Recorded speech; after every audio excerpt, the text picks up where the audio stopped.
Então, nós somos seres vibracionais. Somos dotados de um corpo físico, mas tudo é vibração. A vibração, ela nos coordena. Tudo no mundo é vibratório. As nossas vibrações conectam e desconectam a gente uns aos outros. São as afinidades, né? O princípio do magnetismo também pode ajudar nisso.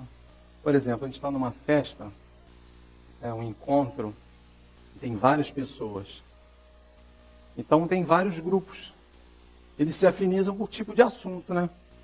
Tem a pessoa que fala sobre emprego, sobre um determinado, sobre religião, sobre política, sobre comportamentos em casa, sobre os netos, sobre os filhos. Então, as pessoas, elas se reúnem pela vibração daquilo que lhes interessam, né? E os espíritos também estão envolvidos nisso, né? Os desencarnados. Então, nós temos as culturas, os costumes, a materialidade. Temos também as mídias sociais, que também juntam pessoas, fazem com que pessoas também se agreguem de uma forma ou de outra. Fazem com que haja uma afinidade de assuntos entre uns e outros. Então, a gente, se tiver um local que a gente esteja, que o assunto não agradar, a gente troca de local. A gente troca de lugar, a gente troca de amizade, a gente troca de pessoas. Inclusive, esse é um cuidado também que a gente tem que ter na doutrina espírita, né? Quando as pessoas se tornam espíritas, eu não vou mais andar com fulano. A questão não é você se afastar fisicamente das pessoas. Você não pode, você tem que lutar contra a influência delas. Você não precisa se afastar. Inclusive familiares. Nós temos, às vezes, nas nossas casas, pessoas da corrente evangélica, de outras religiões, né, católicos, e a gente simplesmente se afasta dessas pessoas. Não, mas ele não é espírita. Quando é que você vai lá no céu estudar? Então, essa incompreensão, essa falta de compreensão é nossa. Nós temos que estar de olho nisso, né? Nós temos que estar atentos a esse tipo de situação. E através dessas influenciações está a nossa necessidade de aprender, por estarmos num mundo de provas e expiações, estarmos na nossa necessidade de aprender ou repetir as lições aprendidas. Quantas vezes nós fazemos algo e depois a gente torna a errar naquilo de novo? Aí a gente lá na frente volta, aprende outras coisas, vai e erra novamente. A gente tem que perceber que a gente errou e que aquela lição, ela deve ser aprendida e a gente evitar errar novamente. Porque quanto tempo nós temos para isso? É o que está gerando muitas vezes a ansiedade nas pessoas. As pessoas, muita gente se torna ansiosas porque a ansiedade, o que está acontecendo hoje em dia, muitas vezes as pessoas estão sentindo que o tempo está curto, né? Nós temos, poxa, eu estou sem tempo, é o que a gente mais ouve por aí. As pessoas estão sem tempo, as pessoas estão atrapalhadas, elas estão atarefadas, elas não estão em condições. Então há uma sensação de perda de tempo muito grande nas pessoas.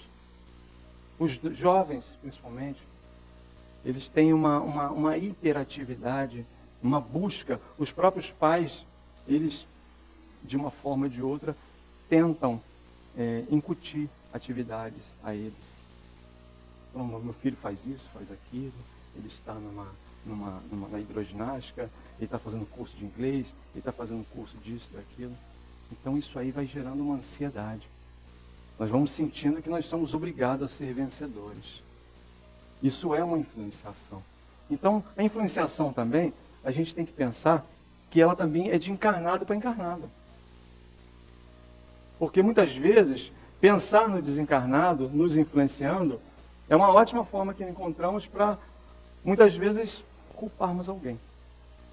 Ah, mas eu não queria fazer isso não, mas eu senti uma força, e a força... Mas aqui está dizendo, o Livro dos Espíritos, o nosso pensamento, ele inicia o processo vibratório.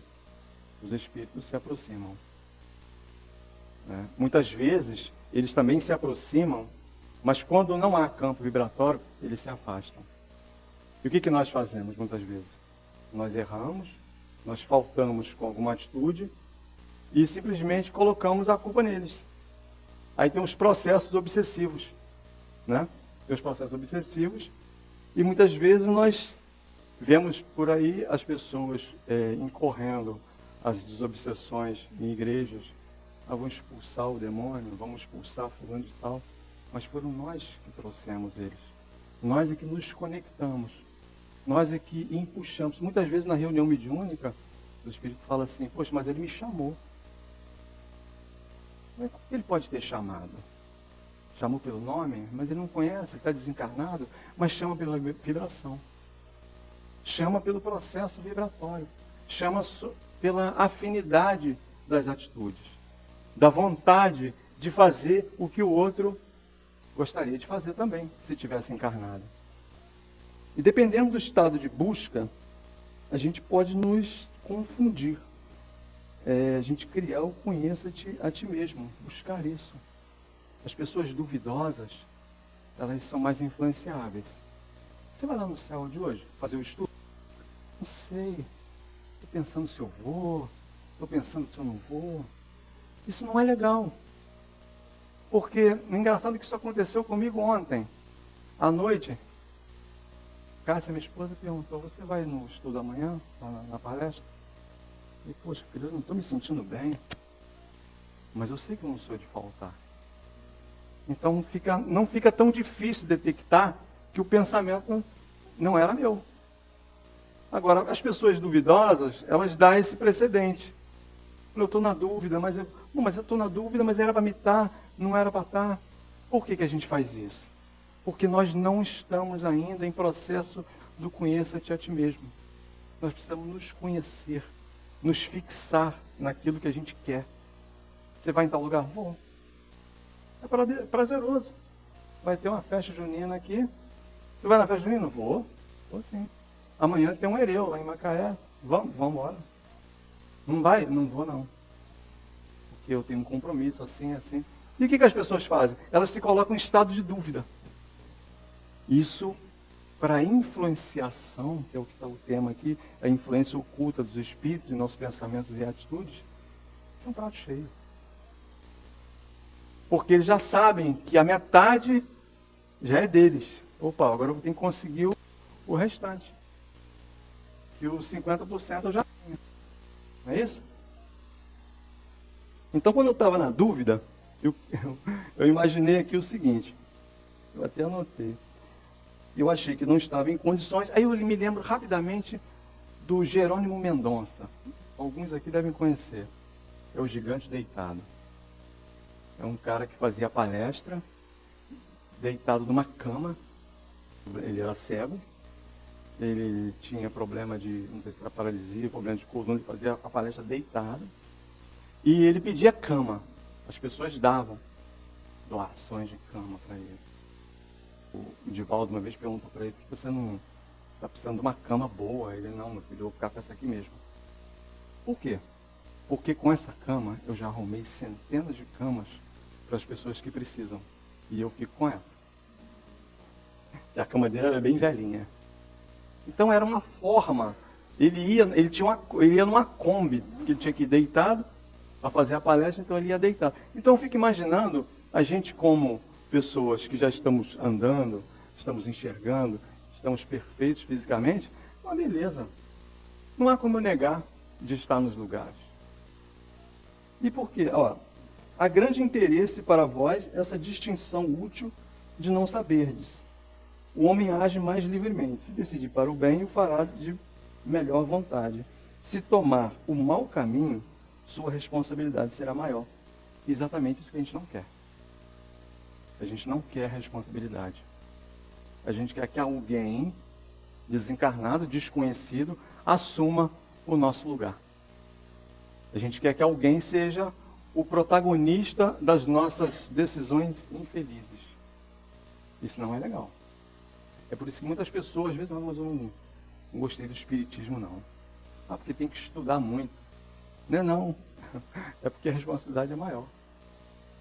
É porque aqui você sabe que você é o protagonista da sua própria vida. Você sabe que é você que vai escrever seu livro. Você sabe que é você que vai tomar suas atitudes. Você sabe que não tem juízo final. Não tem uma situação quando você desencarnar, né? Eles dizem quando morrer, eu vou para o juízo final, vou ficar lá aguardando. É complicado isso. Como é que você vai aguardar alguém te acusar? Se esse alguém um dia nos disse, não julgardes, para não ser julgados.